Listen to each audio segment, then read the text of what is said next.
What's up, everybody? Thralls Metal here once again. I'm Necrotic Nick. I'm Jammin John. And we have another album review for you. Another one that we wanted to go over and kind of digging deep into the underground to see what sort of murk and filth we find, and we found some. So we're going to go over the latest offering from Coffin Rot, Dreams of the Disturbed. This also comes out on the 20th of September on Maggot Stomp Records. This band formed in 2017 in Portland, Oregon. This is their second album. I actually did a solo review of their first album, A Monument to the Dead, forever ago. Yeah, it was like quite some time ago. I think it was a Screaming Toilet review. Oh my. Yeah, that definitely dates that video. And this is just some flat out, grimy, old school death metal. And this is this band's first album with second guitarist Jonathan Quintana of Ritual Necromancy and Decrepacy. I was pretty excited to hear this one just because I really dug that debut. It's just, again, like pure, filthy, old school death metal. And yeah, if you've been watching the channel for any period of time, you know that we like that. Yes, we're both suckers for old school death metal, and I had heard the first one, actually, courtesy of this guy, and then I was really stoked to go over this. In fact, the band reached out to us shortly before we did this review and said, hey, we got a new record, do this review. And I said, we were going to do it anyway. And they said, cool. This album was mixed and mastered by Mr. Damien Herring of Horrendous. You all know that we love Horrendous. Sounds absolutely filthy, but like with a modern touch on it. Like, it's really cool. You have snarling guitars with a little bit of crunch and a little bit of crackle, but something I found unique about it was there was no mud. Usually that guitar tone, at least for me, most times, is covered with a little mud just to make it sound more slimy, and in this case it's fairly crisp. The drums follow the same pattern. Very crisp drums, yet very natural sounding. That snare drum, I don't know if he's using a 15-inch snare drum or what, but that's got a big old thwack to it. Really warm bass, and the vocals, and we'll get more into those later, sit at a nice midpoint range. So yeah. The record sounds really good, really old school, but again, with some modern touches on it. Yeah, like a modern sort of polish across the thing, but again, it still has like a lot of grit to it, and you need grit to do old school death metal. Yeah. There are points where the guitar tone gets like isolated, like you get like a good build up into a breakdown or whatever, but you can hear that kind of like sizzle and crackle on it, like it sounds dirty, like there's like snot on the strings, and you know, someone barfed in the amp like a couple of weeks ago, and they were just like, just wipe it down, it's fine. Now in their debut, one of the biggest things that really stood out to me in terms of like one main influence I thought they were pulling from was Autopsy. It had that grit and filth. You get down to like a lot of D beats, and you know, kind of had like a punky snarl occasionally. Like you get those big down-picked riffs. This one is a little bit more varied though. One of the biggest ones that I pulled from this is Bloodbath. Yeah. And that isn't only in the riffs and like the slightly more technical sound on here, but the main thing that really stands out that sounds like Bloodbath are the vocals. The vocals on here are awesome. I love the hell out of them. There is an Ackerfeltian sort of charm to him, especially when he revs up those like big gurgles. For the most part, they kind of stay in like a lower register, and you can kind of hear that early Ackerfeld, like, you know, it's namely Bloodbath, like, you know, Resurrection Through Carnage era Bloodbath. But there's like a little bit more brutal edge to him, and then as he kind of revs them up into these more like ghastly growls, it sounds so much like Ackerfeld, just with like maybe a touch more reverb. But then he also has the theatrics in his vocals as time goes on of Chris Reifert. 100%. Yeah. So like the Autopsy vibes aren't necessarily abandoned, they're just played down a little bit so that Bloodbath could come in. And there's definitely more than that. Like across the board, like you can tell what era of death metal that this band liked. This was very like early 90s, even late 80s. Again, you know, Autopsy's in there. There's definitely like death circa like Leprosy. Yeah. And there's still like a fair amount of thrash, especially to like the faster sections. You get like syncopated gallops.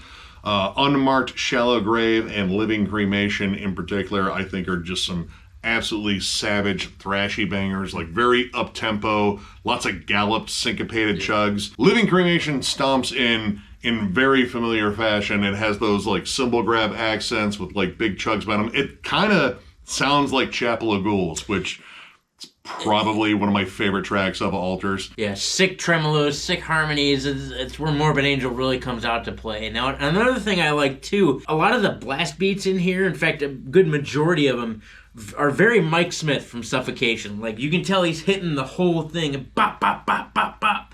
Just like he's beating the shit out of the drums just like Mike Smith would. And it comes out nicely. Like, I think it's a good contrast to the normal blast beats found in most things. Like, it seems to just kind of amp up these riffs a little bit more. Yeah, they're a little bit slower, but like more powerful. And again, it's that full extension hit. Like, you can hear like each and every hit on that snare like resoundingly. And just the drum performance on here, I think, is pretty powerful in itself. Like, this dude is just wailing on his drums.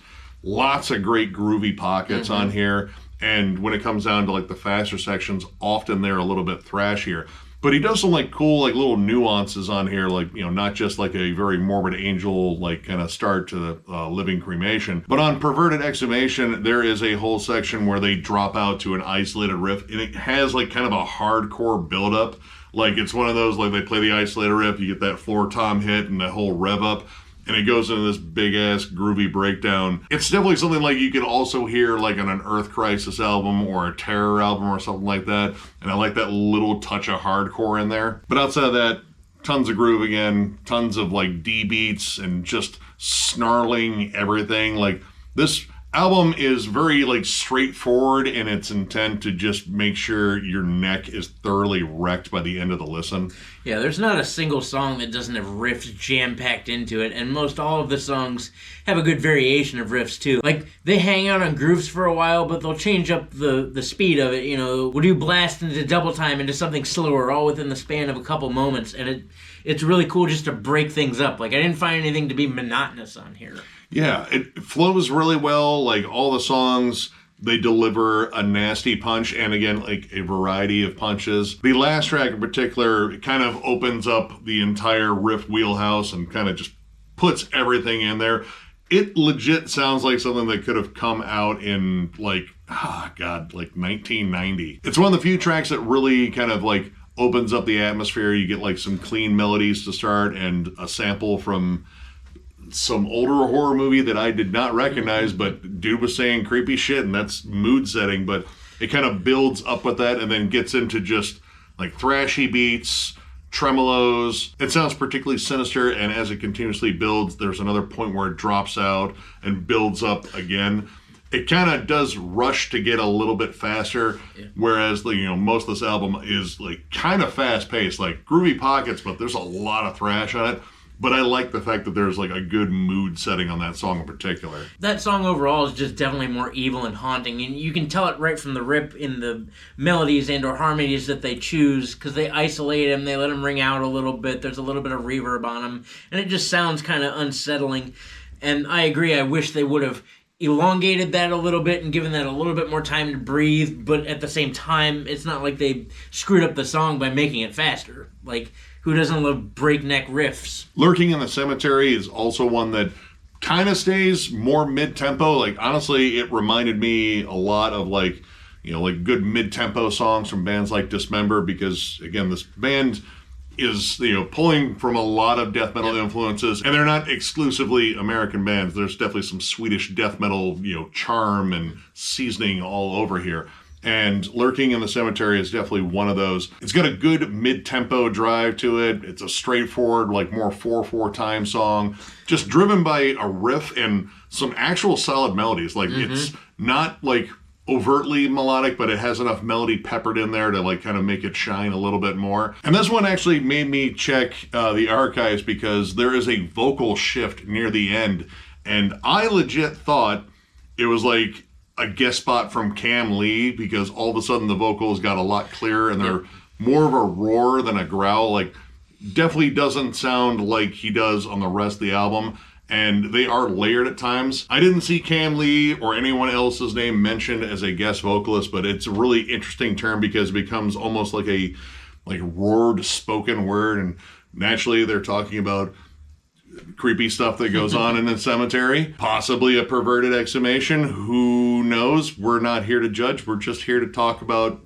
cemetery stuff. And we don't shame here in Thralls of Metal. If you want to dig up a chick and crack open a cold one, that's on you, but you're probably going to go to jail, because that's pretty fucked up. And we will not bail you out. Totally not bailing you out. We don't make that kind of money here. Fucking weirdo. Yeah, right. This band definitely falls in a camp of bands that I would say really just go for like a more old school sound overall, to the point where like I don't think there's much modern about them outside of the production, like Skeletal Remains, right, or like Witch Vomit, Autophagy, another awesome band. I think they're also from Portland, or they're from Washington. They're Pacific Coast metal. It's firmly rooted in like 90s death metal overall, which I mean, there's a ton of that, both stuff that actually came out in the 90s and stuff that came out very, very recently. Yes. But the fact that it is mixed up in terms of like different bands that are comparable to, like different riffing styles, it doesn't feel like what you would call a worship band. Like, this doesn't sound like a Morbid Angel worship band. This doesn't sound like a Carcass worship band.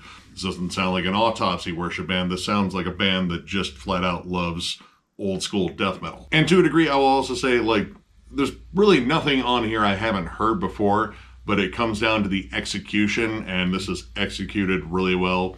It's a fun album. It's a little bit on the short side, I will say that. But again, I dig this style of metal. I probably always will, and it comes down to the execution, and I think they do it really well.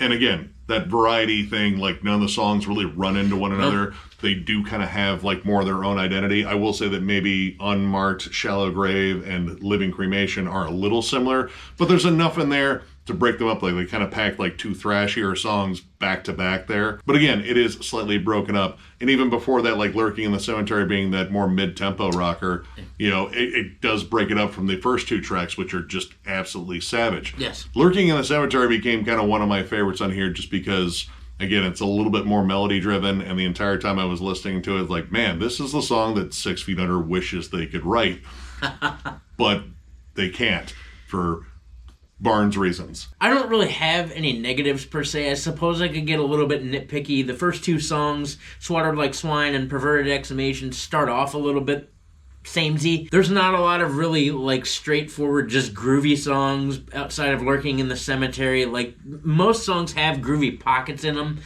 I suppose I could have used something a little bit slower and groovy, but that's not really a gripe.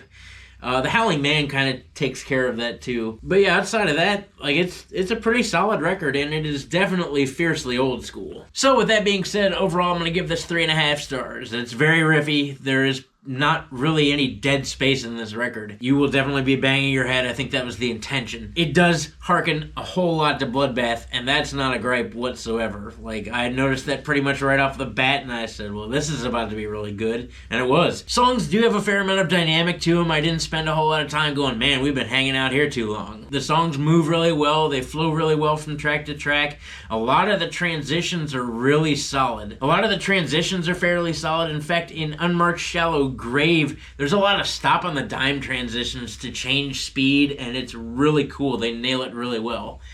I suppose that I could get really nitpicky, but why? Like, this is just a good, solid, old-school death metal album. If you're a fan of bands like Bloodbath, Obituary, Dismember, Suffocation, Morbid Angel, and probably a litany of other things, you're really going to dig this. I would recommend checking it out. I'm also going to go with a 3.5. This is just like kind of a riffy good time. Like, this reminded me of a ton of bands that I love, and it is executed really well. I love the production on it. Damian Herron did a great job on here. Drums particularly just sound nice and meaty, and I love that guitar tone. It does old school death metal really well. There's, again, like a little bit of a modern tinge to it, and, you know, it kind of gives it like a little bit more character. The vocals are flat out amazing. Yes. I love the vocal performance on here, and this is just death metal based on riffs. Who the hell wouldn't love that? This was just like a perpetual good time of just absolute bangers, and again, like pulling influences from all over the whole death metal spectrum, but specifically like a very 90s sound. Hard for me not to like stuff like this. Yes, there are tons of bands that sound a lot like this band, and I'm probably going to compare them to a lot of those bands too, but it comes down to execution, and I flat out dig this album. I think it's really good. If you're a big fan, again, you know, Bloodbath, of course. Also, again, like more modern, old school tinge bands, again, like Skeletal Remains, Witch Vomit, Autophagy. God, there's a ton more that I can't think of right now. Hell, there's probably a ton of other Coffin bands that probably sound a lot like this Coffin band. And honestly, whenever I see Coffin kind of listed as, you know, a band's name, it's like, well, I feel like I should check it out because most of the Coffin bands that I picked up have been awesome, including this one.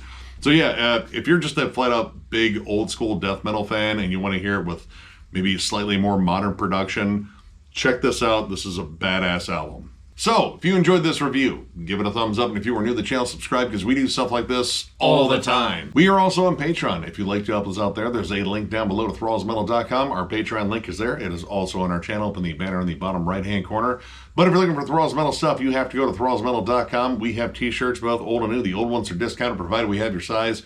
And we even have hats, too, so if you're looking for any of those, click the link down below. And as always, tons of stuff going on at Thralls of Metal, album reviews, discography rankings, never-ending segments, tons of live streams, Nick's never-ending collection updates. We do all this for you guys because we genuinely appreciate you guys being a part of Thralls of Metal. Thank you for all that you do, our family, our friends, our subscribers. We couldn't do this without you guys. We appreciate you. Yeah, you guys absolutely rule, and again, tons of content coming your way. So one more big thank you because of all your rulage, and we will catch you later.